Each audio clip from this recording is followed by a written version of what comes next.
Thank you to our premier partner, Pinata. Pinata makes it simple to store and retrieve media on IPFS and build social applications with Farcaster. Visit pinata.cloud for all the power tools for IPFS and Farcaster. GM Farcaster. It is Monday, May 20th, and you are here with Nounish Prof and Adrienne for 29 minutes of Farcaster News to start your day. And we are live on Lonely. We are live on YouTube. And today, maybe we are live on Twitter. I'm not sure if it's working, but we're trying a little test run to see if we can go live on Twitter also. Again, I have no idea how exactly that all works, but we figured today would be a good day for it. So GM, Adrienne, how are you doing today? And in another world, we would have done a test run, but we like to do all of our tests live on the show. We do it live. We are that meme. We do it live. And we are live. We test in prod. We are live on Twitter. I do see us now. So yeah. So there you go. We are now streaming to 3 different platforms. Who knew? And I figured today was a great day for this. So let's dive in. First of all, we have to go to what the heck is behind you. And by the way, I'm still not 100% sure. Like what I'm looking at. Yeah. So it looked, I saw this and I was like, oh, that looks like the Humane AI pin. But what am I looking at? Talk to the hand. It says GM Farcaster. So what actually happened? That's what the hand says. We like that hand. That's fine.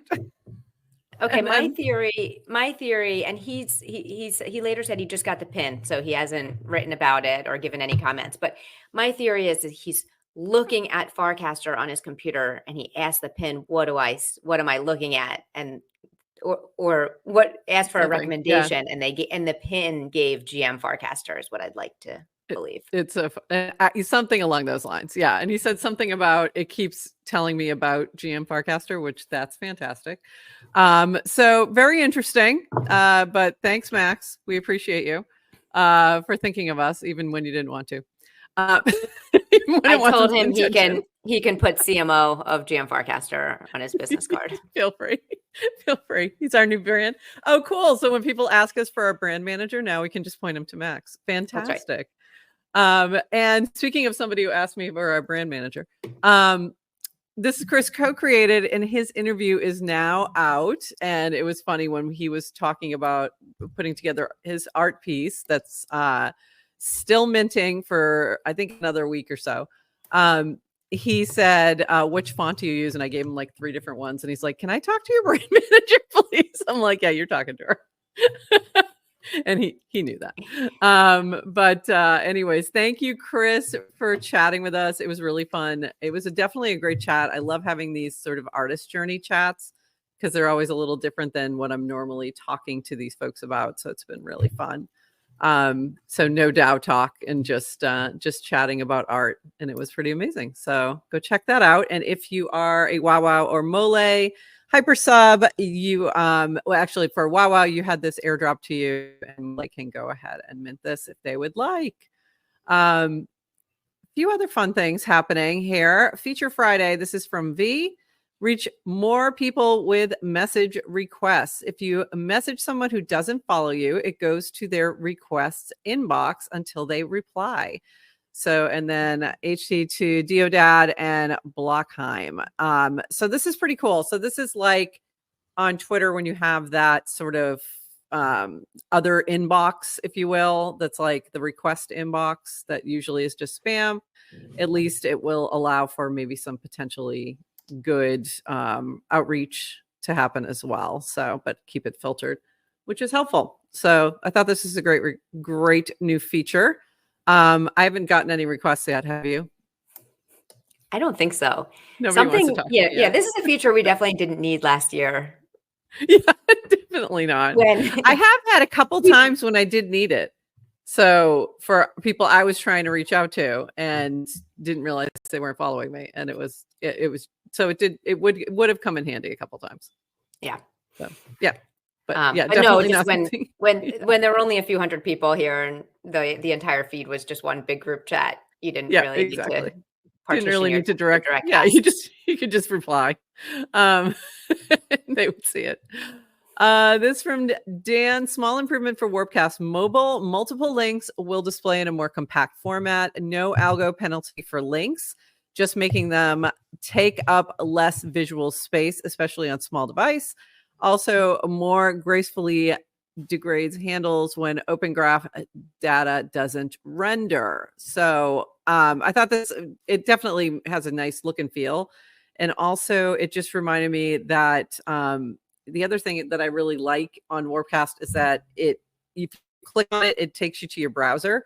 It doesn't have an internal browser that then as soon as you close the app, you lose the link. And I find that so frustrating on other apps that I won't mention which ones. So I was surprised. People actually, I think there are some people who like the in-app browser. They preferred it because Dan asked this last year at some point, asking for feedback.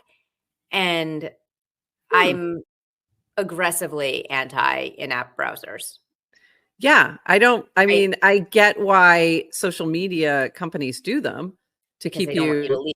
Yeah, they don't want you to leave. But for me, it's like it makes it easier if I don't have time to read this longer form content, but I want to later. I don't lose it. I don't have to bookmark the whole thing or whatever. So Yeah, so Twitter did that. Twitter added it back. I noticed the ability to, even if it opens in app, it lets you, I can now click the button to get out. MFing LinkedIn took that away from me recently where like I can't open it out. And you know what I did? And I just deleted LinkedIn off my phone. So now I don't go there anymore. There you go. I keep threatening to do that. I'm like, I should keep thinking I should just get rid of my account. And then every once in a while somebody asks for my LinkedIn and I'm like, oh, okay, I guess maybe I still need it. That's so funny. But then had the icebreaker cards. I'm like, maybe I don't. Maybe I don't ever need LinkedIn ever again. But it is tempting to just walk away. LinkedIn exit party. What? Yes. But this is, I mean, this just makes right. But this always makes me just think of when you're a user, right? Like on these platforms, like who are the platforms optimizing for? And right. Advertising. If you, yeah. And yeah. Bye-bye. So that's most of the time they're optimizing for advertising. So that's why. Linked out. Linked out. Linked out. Right. Moving on. Oh, we have so many fun things to get to. Channel host, co-host migration plan. This is going to be interesting. Draft which FID will be the channel owner. So this is in regards to moving forward to when channels go permissionless and they're on as part of the protocol. You'll only be able to have one owner, and then you will have the ability to have another moderator like an auto mod that can take on multiple owners, if you will. So draft which FID will be channel owner. Co-hosts are not going to be part of the protocol. And if you have an issue, please fill out this form. So take a look at that. If you have a channel and you have multiple co-hosts, I think there's only one that I know is going to be an issue, but it's, the DAOs are always going to be a little challenging. I'm just going to say there might have to be votes involved. So not even kidding. But other than that, it should be fine. I'll just take care of it, Adrienne. Okay. It'll be fine and we'll get auto mod. Reminder for channel hosts, start a discussion with your current co-host about which account will own the channel on chain. We still have some time, but better to start early. Expect developers to build smart contract infra for channel ownership that can be controlled by multiple people or even a DAO. So I think is helpful, and hopefully we will see that. Do you foresee any issues with this changeover to the protocol level with channels? No, I'm sure it will go totally smooth with no issues. It'll be great. Okay, I just had a business idea for all the DAOs that can't appoint one person as a leader. They can't. There can be a neutral third party that acts as the leader, and then outsources something to that party, and then the DAO becomes all of the moderators through a third party host, like an auto mod or something. So And what I there's see some happening is that it'll be, that's incentive. how it'll work, is through the automod. Automod will end up being the actual moderator. Yeah. And then within there, you can add multiple No, of course. Well, co-hosts that's or what you'll whatever. need for Yeah. the DAOs. Automod or Yeah. something similar will have to be the Yeah. moderator. Like you'll need a DAO moderator where For then sure. that can get managed, but you still need one single channel host. So Yeah. that's So that'll be gonna cause- interesting. Yeah, we'll see how that all goes. But I think it's going to have to be voted on for some of the DAOs. Like we don't, unless you have somebody already in place where it's already fitting their role, then it's going to be a little more challenging. So we'll see. We'll see how it goes. If you have a founder, then it's easier. But if you don't, right. then it's not so much. So I only see, like I said, I only see one being an issue. The rest should be figured out pretty easily. They're smaller.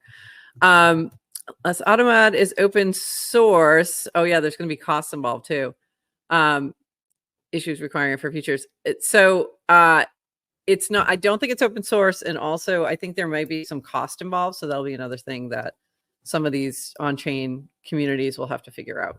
But Right. it'll be interesting. But then there's competition, right? Then you've got a market though for different clients. So that should drive up features and down cost, but we'll see. Yeah, true. And it'll, we'll see what develops, because it'll be interesting to see if anyone jumps in to create something new to handle this issue.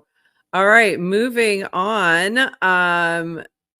This was really fun, and I thought this might be related to your philosophical foxes, but I have no idea. I don't know, but it was really cute. So it was like a adventure, but then you can go and create your own, and similar to Boregon Trail, kind of choose your own adventure kind of thing, but where you can create yourself. So I thought that was pretty cool. So you can go to foxtales.vercel.app. So I saw Fox. I'm like, maybe this is the philosophical foxes. It's not, No? but Philosophical Fox is all about storytelling. So I'm going to have to check it out and cross-cast it. Yeah, it was kind of fun. So I did not win, but it is kind of cute. I feel very sad for kids who don't grow up with Choose Your Own Adventure. Yeah. Is that, I mean, it's not a thing anymore. It really isn't. So I know we need to bring it back. So there you go. We're bringing it back on chain. Bringing it back on chain. I am wearing my super based hoodie today.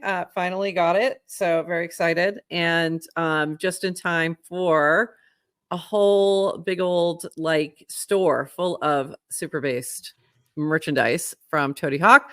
So this is from Toady. This week I built the initial branding creative and some sample SKUs for the upcoming launch of super based apparel merch line inspired by the popularity of our super based hoodies, and coming soon to a Slice Coinbase wallet enabled store near you for on-chain summer. Here's a little super base taste. So I thought this was really cute. I like the hat. Definitely getting a hat. Need a hat to go with this outfit. Did you get a super based hoodie, by the way? No. Oh, you missed that. No, I missed it. They did they put on sale. So there you go. Now it'll be in this store permanently. Bounty Bot, subscribe to Bountycaster direct cast notifications for new bounties, dev data and design categories, and new full-time jobs, engineering, product, and marketing roles.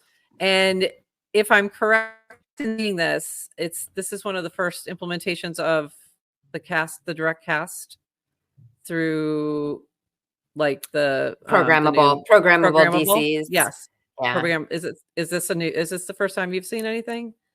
I've seen others experimenting with it. I think I saw maybe Matthew from Events was doing it, but you got to love Bountycaster because they are if you remember Frames, Linda, they're always the first to lean in, experiment, and use all the new features. So, which is great. Yeah. So I thought that was so I thought it was cool that you could get these notifications, but also I just thought it was cool that they were doing the notifications. So that was exciting. So we started talking about this last week, and we didn't get a chance to show this because Twitter wasn't working for me at the time. So I couldn't pull it up. So let's get into it because it erupted a little bit more over the past few days, and then it became a whole, copy pasta on Warpcast. So Here's where it started. This was from Vitalik a few days ago. Crypto Farcaster is definite optimism lens too. And he's responding, by the way, to this that crypto Twitter goes between optimism and pessimism in a cycle. 2x points if you used a non-Warpcast client at least once. Never lose sight of the ultimate goal to build a free and open internet that is also trustworthy. Can't do that with theory and LARPing. Need to actually use the tech. And then he had the Drake meme, argue about Ethereum on Twitter, actually use real live Ethereum-based apps that are working today. So this kind of sparked some conversation about how the activity on Twitter has died down a little bit within the Ethereum community, and therefore it's having an impact on price. And then in particular, Eric here, Eric.eth, decided to post this. I'll say the awkward part out loud. A lot of Ethereum community leaving for Farcaster has been a big detriment to Ethereum's public narratives and to an extent price as well. Hate on this take all you want, but it's true, and hate on it they did. Thank you for the invitation. Yeah, we appreciated the invitation. Thank you. Open the doors. Open the gates. Open the gates. So we had some comments. This one kind of sums up a lot from Benji. Farcaster is where you build together. Twitter is where you shill together. There is no better place to start an early on-chain product. It's not detrimental at all. Builders need to meet each other more, so we have a shot at making things people actually want to use. A few other fun things. This was from Bitfloor's Ghost. I'll let you go listen to it, but it basically, he had some things to say if you know what this meme is about Eric's points. And then we also had this from Six. After thinking about it, realize Eric.eth is probably right. Kind of a hard pill to swallow. This place means a lot to me, but going to deprecate this account. Need to do my part to contribute to the Ethereum community, and that means using Web2 apps instead of apps built on Ethereum. Been real, y'all. Please note this is all strewn with sarcasm from Six, because he didn't go anywhere. And then we had another one from Bitfloor's Ghost. Basically your midwit meme. And lastly, I believe there was this one from Cameron. Yes, crypto Twitter's recent frustration with Farcaster, the 5 stages of grief. Okay, so this also one last meme from MK. I subtweeted you. I don't tweet at all. It's more that was the Don Draper meme. Okay. So today we decided this would be a great first day for us to be broadcasting on Twitter, as well as our usual places. Okay. So my first reaction to all of that was like, that's ridiculous. You can't make the price doesn't go down because people stop talking about it on Twitter. And then I thought, well, maybe that might be the reason. Actually, it might actually be part of it. So what are your thoughts on this before I go any further? So thoughts on this whole fun little situation? I mean, look, I didn't lose much sleep over it. I think it's guess who's not looking at price. Yeah, that's true. It's just I believe in building, and I think Farcaster's full of builders, and it seems obvious if you want an internet built on if you want a free and open internet, you should be building on blockchains. I mean, so I just didn't think it was that controversial. I do think, though, narratives matter. And but whatever. By the way, the funny thing is, that's actually one of the reasons why I'm doing the writing hackathon is the ability to get just kind of ideas out there and kind of writing. But Yeah, I don't know. How are you feeling? I'm not gonna. Well, it was kind of funny because my first reaction was very like, come on, this is ridiculous. And it is. But then at the same rate, I watched the number go up and I was like, okay, we all just went back over to Twitter to argue about how we don't need to be on Twitter. And then the number went up and I was like, oh, that's really funny.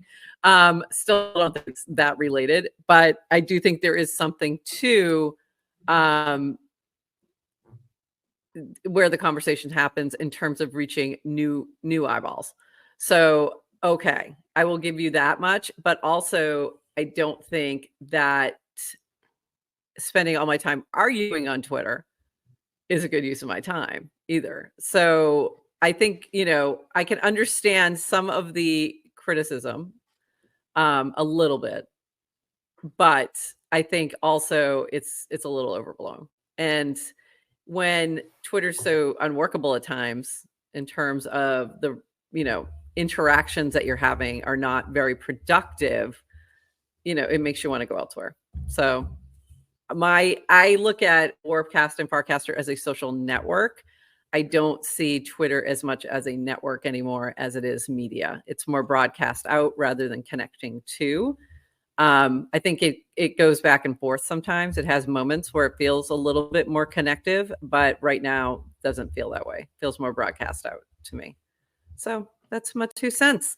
Yeah. Listen, we had Itai from Dynamic on Friday, and you remember what he was talking about kind of like, people should not know that you have Ethereum on the back end, and they shouldn't care to reach the next. So if we're building kind of the consumer apps that have crypto rails, you're not going to win people over because of the price of Ethereum. Right. Or the price of your currency. That's not what's going to get them over. You're going to get them over because whatever the alternative is going to be better than the Web 2. And it's better for them for other reasons. So at some point,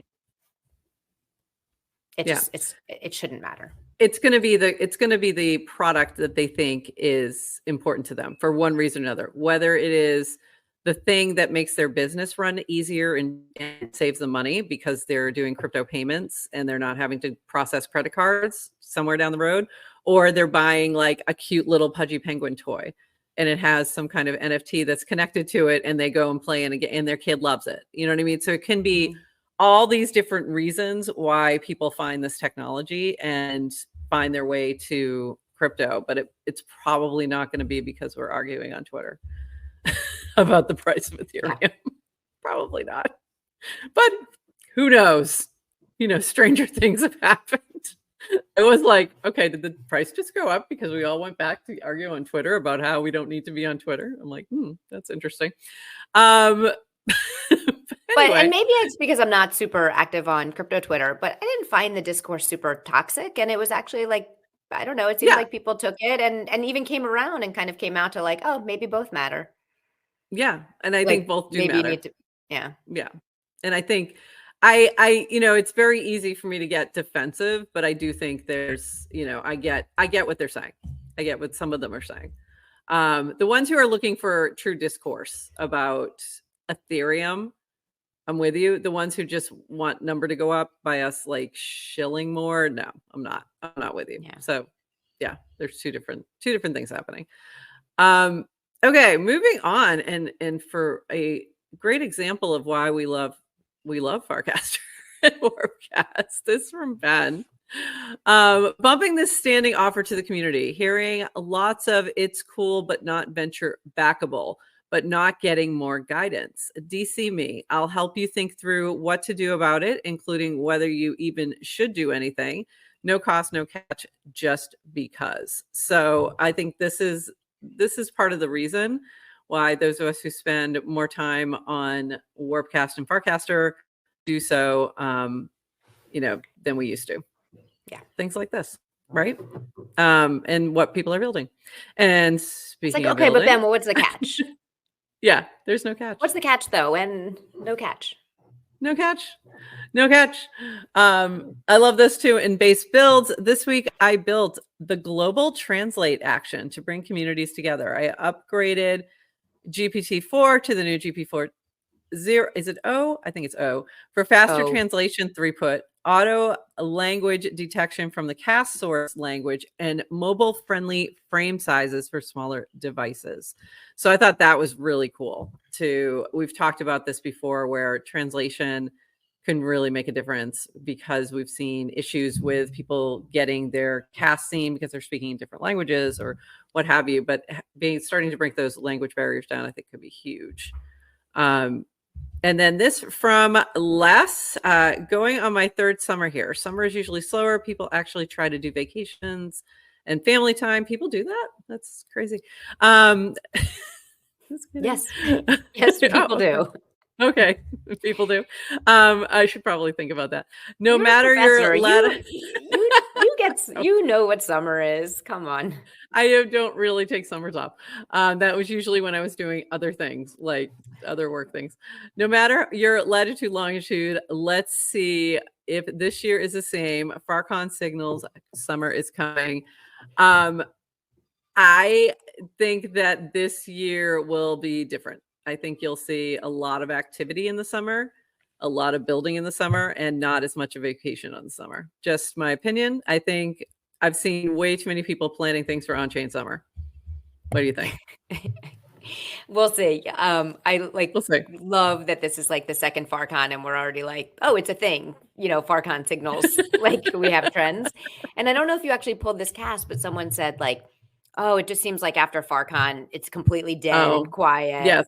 And I'm laughing as well because that was the response back. That was the yes. So is it just me or does it feel like FarCon marked the top? DAU's daily active users feels a lot less than before. Peach and I both agreed this week in general has been weird. Vibes feel off. This to me is normal post-conference feeling, like not just FarCon. But I get this feeling after every time I've spent a lot of time with you all IRL and I have to go back to you all URL, it throws me off for sure. So I don't know if you feel that as well. Yeah. And I just think, I mean, I know, I've been recovering. I guess enough time has gone by. We're back, but we're getting there. It takes a minute. There's a little bit of a depression of like, I don't know when I'm going to see my friends again. But what Les is talking about, it's like, oh, well, people take some, it's like there is rhythm. Yeah. I think we've talked also, like, I love the concept of seasons in crypto as opposed to quarters and continuous and treadmills. Like there's kind of natural rhythms and we've been talking about slow. We've been talking all week about the new slow trend and listen, slow is going to be good until people need fast. So I'm not buying into slow yet. Somebody who doesn't do good with slow. But it's a reaction though. But listen, slow is like, if you're going to come out, it's like, it's got to be a reaction to something, right? Because it totally is. Yeah. I get that. For sure. For sure. And then we've got this from Greg, and this is kind of related a little bit. It's so funny to me that the URL to IRL friends pipeline is so real for us nerds, but most normal people still find it weird. And then they went on this conversation about, I'm curious what spaces other than crypto have this. It at least applies to all tech in my experience. And we've had this in dating apps. Yeah, was Johnny Mac's comment. We've had this conversation a lot where we've asked people about where they've made their first online friend. And so we talk about this all the time, but it is kind of, when you talk to other folks who don't spend half their life online, they find it really weird that you have friends you've never met before in person. I'm like, I do, I swear. Some of them live on the other side of the world. And I talk to them every day. I think it's weird. And we do need to get the intern to mash up all the where'd you meet your first online friend? I want to put that together. Yes, we need that for sure, because it's amazing. But I do think that, also, it's interesting to see. Go ahead. That does seem to be like people are very comfortable doing that. I'm curious to, are most people in Farcaster already kind of internet native and are used to this? How do we start bringing people on who haven't yet? Like, how do we make people make Farcaster the first place they make their internet friend? Ooh, I don't know. That's a good question. I don't know. I think channels are the way, and it's channels that are unrelated to tech and crypto. That might be that way that you come in. Couple other quick things before we have to wrap. This was a new meta that was sparked by something Dan said. How can I partner with Zora? It's a permissionless protocol. Build something people can use. Feel free to send it to me, and if it looks interesting, I'll recast it. So this came from Dan's how can I partner with Merkle or Warpcast, and then this just went on and on. And then what I liked was your comment about this. Permissionless is the essence of Scenius. The only way to infiltrate a scene is to contribute. There's no buying your way in. It's not who you know. It's about what you bring to the scene. And I liked that sort of framing to your point there. I thought that was pretty cool. And true. Very true. So it's like you bring what you want to bring. We'll be here. Yeah. Is now a good time to announce our official partnership with Merkle? Do we have an official partnership with Merkle? I was like, wait, what? So it's permissionless. We're partners. We're permissionless. We're permissionless partners. It's official. It's official. We're permissionless. And then this last thing from Jonny: meet someone new. My brain. Don't say it. Don't say it. Don't say it. Don't say it. Me. Have you heard of Farcaster?